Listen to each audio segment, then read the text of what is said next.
So listen, let's go ahead and bring Colonel Macgregor in. I know he's got a limited amount of time tonight. I don't want to miss any minute with him. He is obviously in the fight, has been in the fight for a long time, extremely knowledgeable, and I don't want to short the others. Of course, his bio, he's a decorated combat veteran and author of 5 books, a PhD, and a defense foreign policy consultant. He was commissioned in the regular Army in '76 after 1 year at VMI and 4 years at West Point. 2004, Macgregor retired with the rank of colonel. In 2020, the president appointed Macgregor to serve as senior advisor to the Secretary of Defense, a post he held until President Trump left office. He holds an MA in comparative politics and a PhD in international relations from the University of Virginia. He's widely known inside the U.S., Europe, Israel, Russia, China, and Korea for both his leadership in the Battle of 73 Easting, the U.S. Army's largest tank battle since World War II, and for his groundbreaking books on military transformation, Breaking the Phalanx and Transformation Under Fire. Macgregor's recommendations for change in force and design integrated all arms, all effects operations, profoundly influenced force deployment in Israel, Russia, and China. He has done so much. It's really, I'd rather have him talk about it. His bio goes on and on and on. This is a real combat veteran, real experience. And I've got to tell you, I've been watching his interviews. He truly understands what it takes to be president of the United States, and he recognizes the need for a multi-point kind of plan for how presidents actually deal in the country. And of course, his big plan is obviously unifying and not dividing, because we know that division and chaos is a tool of the left. George, let's go ahead and bring him in. All right, welcome to the Big Mig Show, Colonel Douglas Macgregor. How you doing, sir? Fine, thanks, George. You know, and we thanks really for the appreciate nice you joining us. introduction. Well, I've got to tell you, your resume goes on and on and on. Obviously, if I could make my short list, and I'm not saying this to blow smoke up your skirt, if I could make my short list of people that I hope Donald Trump is bringing into his cabinet, you're obviously on my list. Michael Flynn, General Brigadier Anthony Tata, Kash Patel, Dan Scavino. There's a lot of people that were in that first round that I did not trust.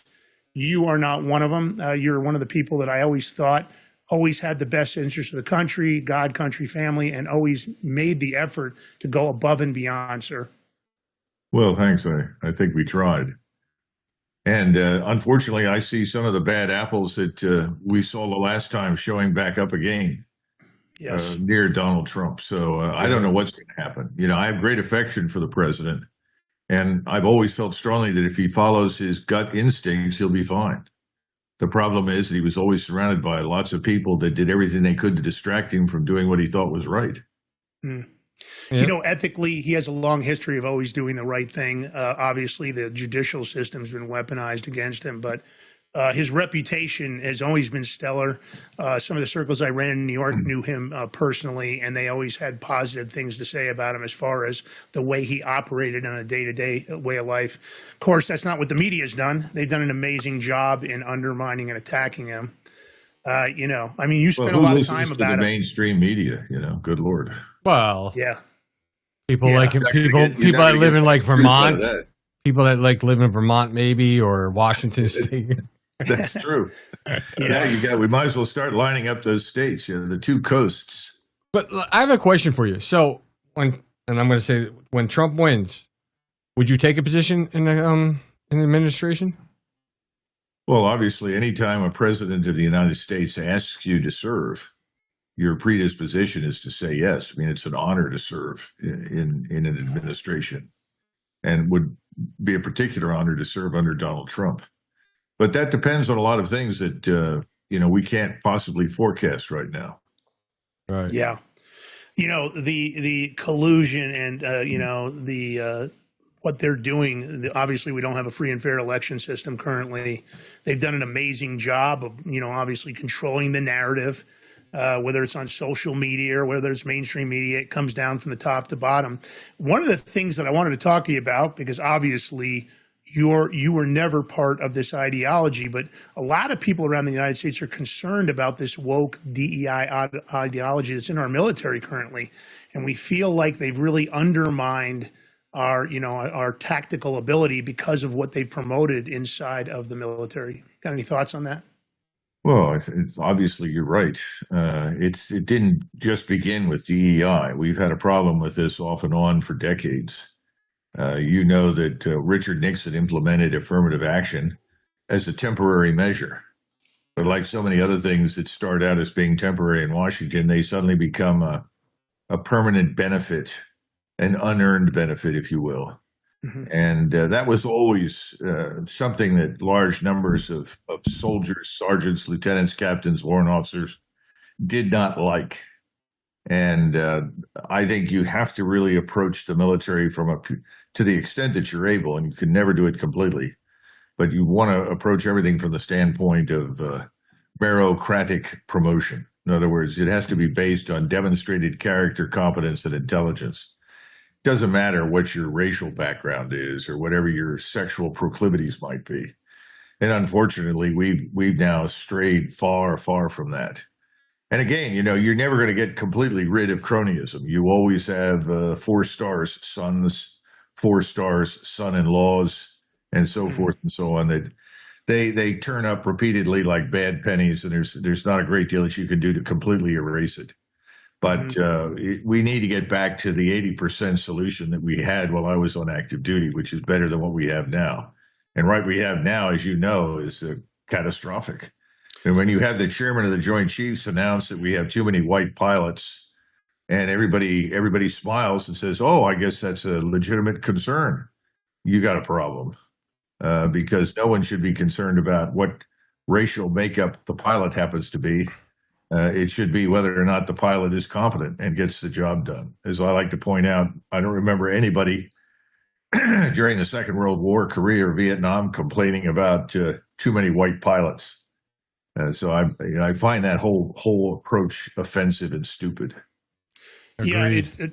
Yeah, and not having the best to serve, and obviously the perfect capacity for each of them. Preparedness has always been one of the strong suits, it seems, at least of the U.S. military, at least what we've seen on this side of it. But globally, it's frightening, right? I mean, there's so much kinetic activity. I don't agree with what's going on in Ukraine. I feel like a lot of it was a money laundering operation. I don't know.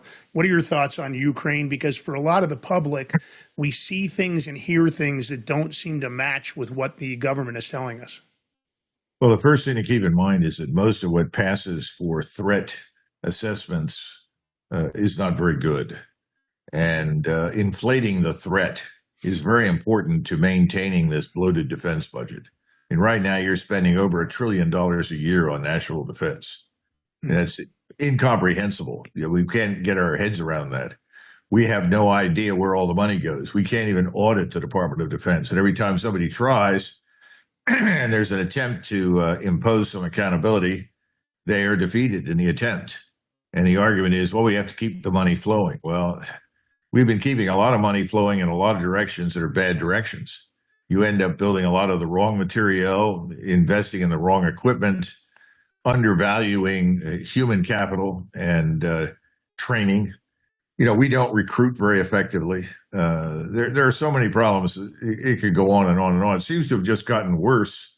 I left the Army in 2004. Things weren't really very good at that point. Things had already begun to deteriorate. Because of these unnecessary occupations in Afghanistan and Iraq. I mean, why the hell would you want to occupy any of these places? It doesn't make any sense.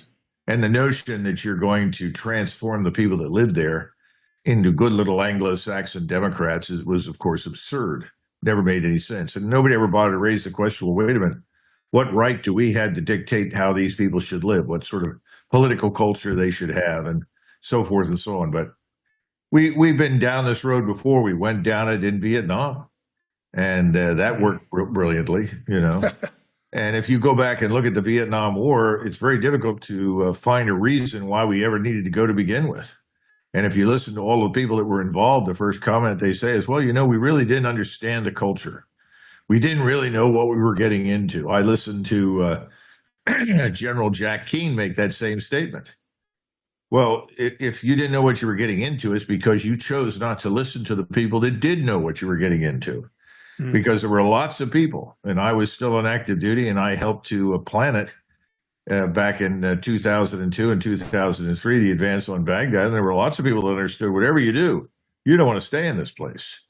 You want to go in, you want to remove the government, which basically meant Saddam and his friends, and put in another bunch of generals, tell them to get on with things, invite the UN to come in and muck around as much as necessary, but then get out, stay out.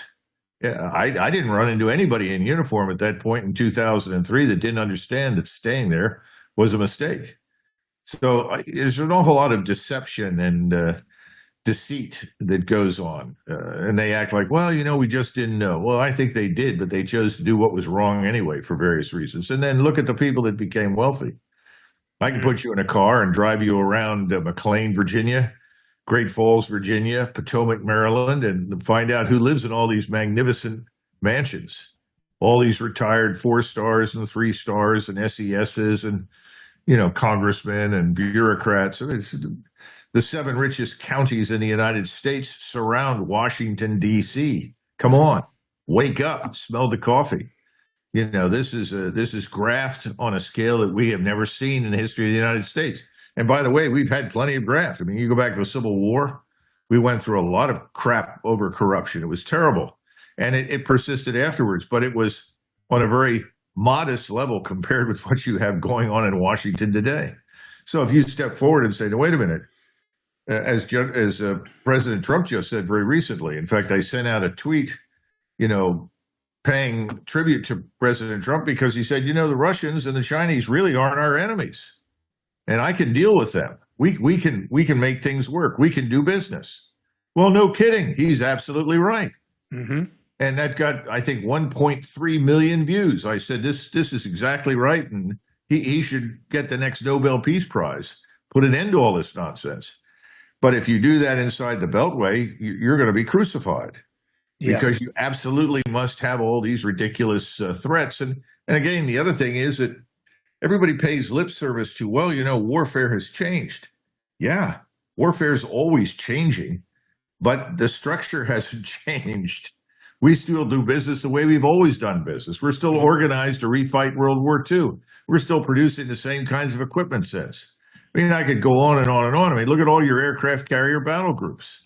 There are really only 2 classes of ships in the United States Navy, because I worked for the Secretary of the Navy for a while. And that was back in 2007, 2008. You know what the 2 classes are? Aircraft carriers. Submarines and targets. Oh, that's it. Targets. That's it.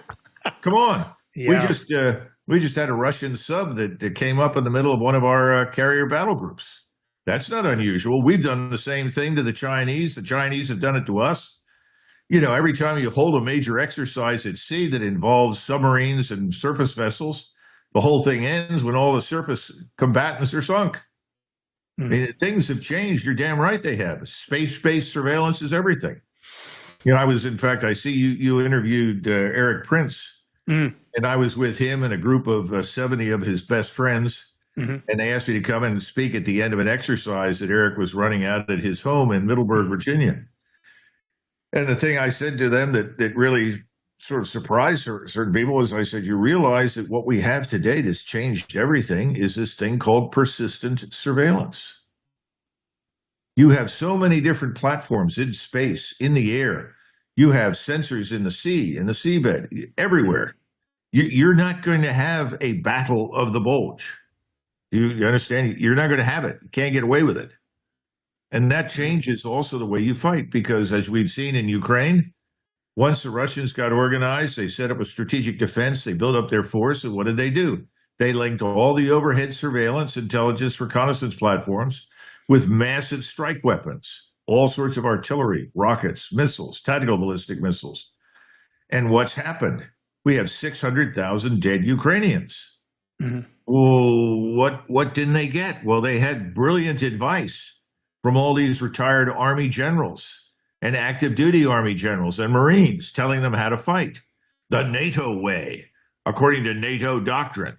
600,000 dead Ukrainian soldiers. We think the Russians may have had in the entire time frame 100,000 casualties, most of whom returned to active duty again. In other words, they didn't die of wounds. Sure. And the Ukrainians have had almost no means of evacuating severely wounded. That died out long ago because the infrastructure, the human and the capital infrastructure, was destroyed. So you can't save people that are wounded on the battlefield. So what do? They die. Nobody tells the truth. Oh, Ukraine can still win? Yeah, well, I can raise Groucho Marx from the grave too, just hang around long enough and I'll do it for you on, main television.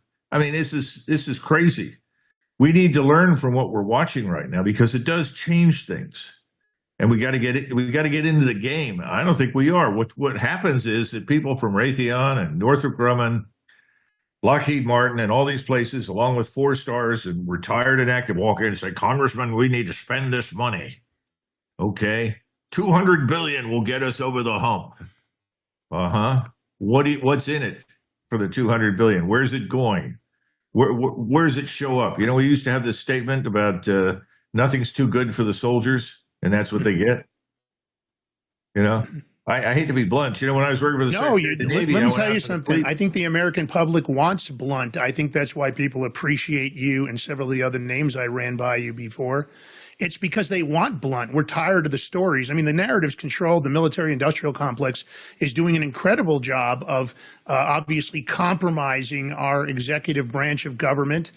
They do a great job in obviously putting the money in the right spot so we continue to spend. And then, of course, once we give the contracts, the senators and congressmen have already bought the stock in advance, the puts, calls, and options. And, of course, the contracts go through. The congressional members get filthy rich. Dianne Feinstein, $196 million net worth on a $6 million revenue, flying around in a paid-for $63 million jet. Nancy Pelosi the other day is smart enough to pull the trigger before the DOJ issues a complaint against Visa. Her husband, of course, her and her husband don't talk, and Nancy doesn't own any stock. At the end of the day, this is going on and on and on. And I really believe it. Wait a minute. I think you have to be a little more understanding towards Nancy. I mean, if you look at her husband, I'm not sure I'd bother talking to him either. Yeah, well, the Crypt Keeper, you can't blame him. I think the fire went out of that operation a long time ago. Yeah, George, what's your point? Why do you think they're still together? You said it today on our other show. They're still together, so one doesn't have to testify against the other. Yeah. Well, you would understand that with your background and experience in New Jersey, right? Yeah. Right. Exactly. The sad part is that the mafia was much more effective. Always the old mafia, much more effective than the U.S. Armed Forces. They would go out and find the right people to eliminate them, and they didn't have to kill 100 people to get it done. My godfather was a capo for the Gambinos, so I grew up around those guys as a young kid, saw a lot of it. I think behaviorally they were a lot more ethical than what we're seeing in Washington, D.C. And by the way, you can also make the argument that they were actually patriotic if you go back and look at they were. If you look back at how they protected the docks at that time and the information they provided, and of course the operation that they were ready to assist with against Fidel Castro. Sure. Well, you go back and look at people like the original Rockefeller and Vanderbilt and all these people. They were very patriotic. They would never do anything to hurt the United States. Now, they would, sell each other's grandmother if it made sense for business. That's different, but they would not hurt America, We don't have that anymore. And now we've got Alexander and George Soros, we've got the WEF, the UN, we've got Klaus Schwab, Yuval Noah Harari. We've got all kinds of people that seem to have their hand in the pie, and all of them have ill intent towards the country and its people. Oh, absolutely. Yeah. So, this is it's a strange setting. I don't think it will last, but I do wish more Americans would come to the realization of just how bad it is. Mm-hmm. And part of the problem is because, I have two sons and they both get tired of listening to me for a whole range of obvious reasons. But one of the things they keep pointing out to me is, Dad, it's just not bad enough. My oldest son, he likes to point out, when did the French Revolution break out? He said they'd had bad problems for decades. It didn't happen until the Paris population could not afford to buy bread. Mm-hmm. Then there was a revolution. And his point is, until it gets worse and people are suffering in a demonstrable way, they're going to sit in the lounge chair. They're going to suck down their beer and watch cable TV and forget about it. I think he's got a point. I mean, I think it's a great point he's made. You know, it's tough, but I do see this undertone. We spend a lot of time, obviously, investigating, looking for stories, sourcing stuff. So we're online constantly. We're looking all over the globe, though, not just here. We stay away from mainstream media. We use a lot of alt sources. But, the general tone is that there's no accountability and consequences whatsoever. We don't have the DOJ as an example. I've mentioned this on the show before. Here's a group that the only oversight for them. They laugh at Congress. They laugh at the subpoenas. They laugh at showing up and testifying. Of course, if you and I do that, we'd get it. We'd have a warrant issued immediately and have to serve time, just like they did to Peter Navarro and they did to Steve Bannon. But the point is, no accountability. Of course, that's why, because the OIG is a DOJ division. That's oversight. OPR, Office of Professional Responsibility, oversight. PIN, Public Integrity Division, oversight. And another DOJ department. Civil Rights Division, DOJ department. And then you're left with the state bars that have no investigative ability. They're not DOJ, but they're ineffective. So, what they're doing, it's a fully weaponized system. Because I think this. When you have people that can get away with stuff, of course, it's like that bartender that steals. George knows this. Said this. I've said this many times. Steals that first drink, gets away with it the first night. Second night, he steals 2 drinks from you. By the end of the month, you're paying his rent. And I believe that's what's happened in D.C. The lobbying, the dark money, the foreign money, the super PACs, the book deals. There's just so much corruption. I mean, we've talked about it. George, they should wear NASCAR jackets, right, with all the patches on it. That way we know where they got the money from. A lot of them would be just say China. Well, I think your bartender is currently occupying at least one seat in Congress. That's right. She's taken a position, but that's okay right. Because she can do the splits. Yeah. And I think that was an important thing for her when it came to getting that job. I'm not going down that road. You're in dangerous ground now, Back in the 1990s, we used to joke all the time that the only way that an Army officer, as far as we could tell, almost anybody in the military could be relieved was not because you were an obvious idiot who could not command a unit, who could not maintain it, who could not train it effectively, could not lead it anywhere. No, that doesn't make any difference. You could have every major weapon system fail, every tank, every Bradley, whatever it was. The only way you could be relieved is that if you went and had sex on the parade ground at noontime in front of God and all the world with somebody that you weren't married to. And that was about it. And that's kind of where we're stuck right now. People, there's this unhealthy interest in everybody's sex life. I don't know if you ever noticed it, but in the military, nailed it. These people would call in and say, well, I'm calling up. I want to tell you about Colonel so-and-so. I think he's sleeping with Specialist Susie Somerset. The next thing you know, some fool over at the IG would say, General, we have a very important report we need to share with you. Who gives a shit? Yeah. I don't care. Was this woman raped? Or was it consensual? And somebody says, well, it's immoral. Well, then take it up with the chaplain and his family. But we're paying all sorts of absurd attention to that nonsense. We don't look at anything that counts. It's outrageous. Don't you think that's the David Copperfield sleight of hand? It's kind of like the P. Diddy case. They weren't supposed to indict him. They said that they went weeks ahead of time for a number of reasons. Again, I could care less about the story itself. It's obviously an influence op, just like Epstein was. We've seen that. We know that Weinstein was doing the same thing in his own way, maybe not as sophisticated as Epstein, because obviously the technology that was in Epstein's houses was all Mossad-driven, Israeli-driven technology. So what that operation was with Ghislaine Maxwell, her father obviously had connections to Mossad. Who knows? Maybe we'll never know. But the point is that I think those operations come out, and they're a way to distract the American public from what's important. We should be all worried about the election. That's the only thing we should be worried about, because we've got an idiot there running on the Democratic side, and of course they want to kill Trump. I saw you posted about the SAMs have been smuggled into the country. I don't know where that intel came from. That's a hell of a story. I want to make sure we touch on that. But my point is, here we are with them controlling, whether it's the mainstream media right into, because of course the story gets created by whoever. Let's say Deep State. Deep State creates a story. It goes to mainstream, CNN, MSNBC, and all the other garbage stations. And then of course it trickles down to the paid social media influencers and all the other platforms, Daily Beast, Washington Post, and all the rest of the garbage. But they're so good at it because they're tricking the American public. Let's pay attention to that P. Diddy had 1,000 bottles of baby oil, but let's not talk about the second attempt on Donald Trump's life. Let's not talk about that during the presidential debate that Kamala Harris basically lied on nearly everything she mentioned, and most likely ABC gave her the questions. So it's a redirection, right? It's an influence op. Well, I think we also need to understand that if P. Diddy had worked with the Mossad, he'd still be in business. Yeah. Well, I think that's probably P. Diddy did not handle that well. He didn't have the right business partners. He wasn't covered by the right intelligence agencies. I'm serious. I mean, Epstein has been around doing this stuff for years. Years. And no one has ever seen the real client list.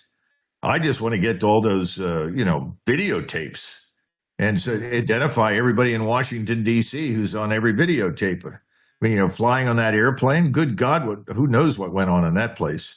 But, the thing is, you're right, it's a distraction, but it's also a reflection of our social decadence. Listen, no one is ever a puritanical wonder child. We all make mistakes. We all engage in things. And I know that you two have done a lot, but we won't go there right now. But the point is, we have taken this position that's more important than anything else. Mm. And so you can steal everybody blind. You can keep funding bad programs. One of the things that I did when I was working with the Secretary of the Navy was go back and look at the original requirements that were written for the various programs of record. And those requirements, for the most part, were developed in the 80s. Hmm. And we were looking at this stuff in the first 10 years, first decade of the 21st century. And they just went on and on and on because it was a feeding program. And everybody who was involved with the program knew that it was not a question of what did you produce with it. It's that you had to keep it going because it represented money, a stream of money that came in. And Congress wanted that stream because that stream went to donors and it went to constituents and it went to Navy yards and so forth. Those things need to be addressed. But the only way we're going to get there, I think, is with bankruptcy. You're going to have to go through a serious financial crisis and somebody's going to say, wait a minute, we can't afford it anymore.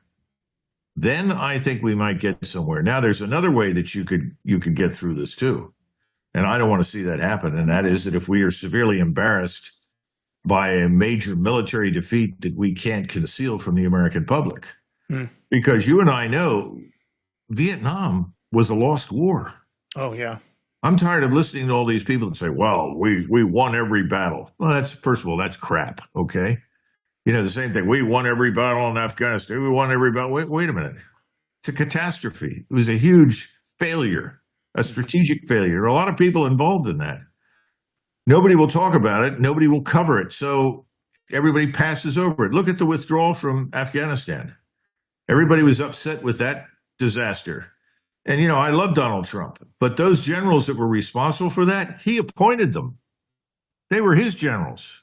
Yeah. That's the Taliban had violated their agreement. We didn't have to do the pullout like we did. We didn't have to operate. They'd already violated the terms of the initial agreement, correct? Listen, we had Sarah Adams on the show. We should have been out of that country in 6 months. Yeah. Do you know Sarah Adams? Are you familiar with her? CIA targeter, really knowledgeable about Afghanistan. We had her on the show recently. Sarah Adams. No. Yeah, incredible resource, unbelievable. She's highly knowledgeable. And even she talks about right now the unification of different terrorist organizations because of the way we pulled out. We're funding right now the Taliban at a tune of $40 to $87 million a week, allegedly supposed to be humanitarian aid. But of course, the Taliban decides where the money goes. They just asked, which is incredible, and I believe it's because of the relationship with China. They just asked to join BRICS, which of course, 35 trillion in debt, fiat currency, and now we've got BRICS. You can see it in the gold prices. All those countries are purchasing large amounts of gold. Oh, yeah. Obviously, they're going to have a gold-backed currency. So you take a $35 trillion, economy that's obviously a financial development system that the U.S. is. And there's no choice. I mean, BRICS probably likely is the winner when you compare those side by side. Now, again, I think it's going to take a little bit of time yet, but they've got so many countries asking to join. And the unification of these terrorist organizations, Hamas, ISIS, she was telling us about a guy that they abbreviated his name, very long name. I can't remember it, but Musa is what he goes by. And he's actually the individual that was responsible for creating all the IDs, the fake identities for the Taliban, the group for the last 10 or 15 years. And yet he's not even on a target list for the CIA or the DIA or the DOD or any of the organizations here, which is pretty incredible that she knows who it is, and yet they don't have him in their sights. And I think we had Lieutenant General Sami Sadat, obviously just wrote a book called The Last Commander, great book. He talks about that our government, the Biden administration, had been negotiating with the Taliban for nearly 2 years prior to the pull. And when I say negotiating with them, kind of giving them whatever they wanted. It doesn't sound like any of the ammunition even that was being bought that was supposed to go to coalition forces was even going to them. They're walking around with, 10 rounds of ammo, maybe 5 rounds, and they have to try to engage and win. If you think that's bad, it's much worse in Ukraine.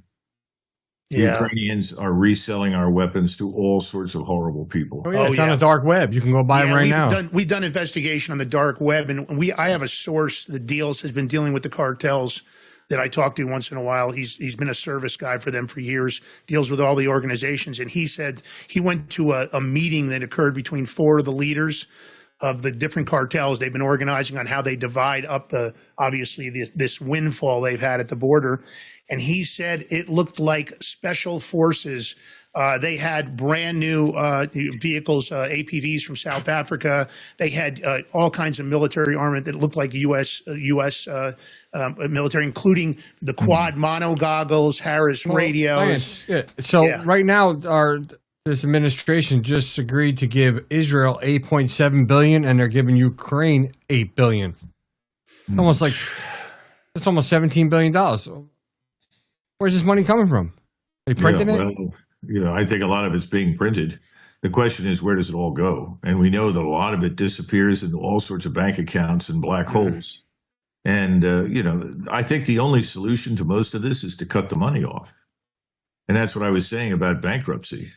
At some point, you just say, that's it, we're leaving. You pull the plug, you get out. You stop funding the stuff. But the other thing that you've got to do, which you were talking about by implication a little earlier, you've got to defend your own country. We're not defending the United States. We're not defending our borders. It's not just that. It's everything. People talk to me all the time, well, those Chinese, we need to bomb them. And I said, really? I said, is that going to solve the problem? Well, what do you mean? I said, well, you let them in. You let them into the United States. You let them into the laboratories. You let them into our manufacturing facilities. You let them into the universities. And then you stand here and say you're shocked that they're stealing everybody blind? I used to go over to Korea and Japan. I don't do that very much anymore, but when I was going over there, this would have been 14, 15 years ago, they would say, Colonel Macgregor, do you see any Chinese in our laboratories here? Do you see any Chinese working in our stores here? So I said, no. They said, that is because we are not stupid. And they would then say, that what the Chinese are doing, they've been doing for the last 2,000 years. It's nothing new. Everybody in Asia knows the game. What the hell is wrong with us? Well, we know, because some fool in Congress stands up and says, well, that's racist. You can't do that. Yeah. Well, Colonel, so normally I wouldn't do this, but out of respect for you, it's 7:41. I don't know if you need to go or you want to stay. 45 is my drop dead time. All right. Okay. You'll see me just pass out in another 4 minutes. I'm going to quickly just sum this up. So we have sources inside the NFSC, New Federal State of China. We're close to them. They give us lots of intel. And everything they've said so far has turned out to be true.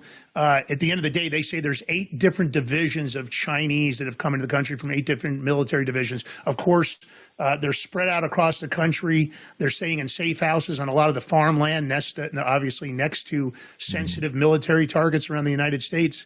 We know about the weather balloons. I mean, this is some crazy stuff. Common sense would tell you that nobody would do this if it wasn't intentional. It's not an accident. You mentioned the weather balloons. Yeah.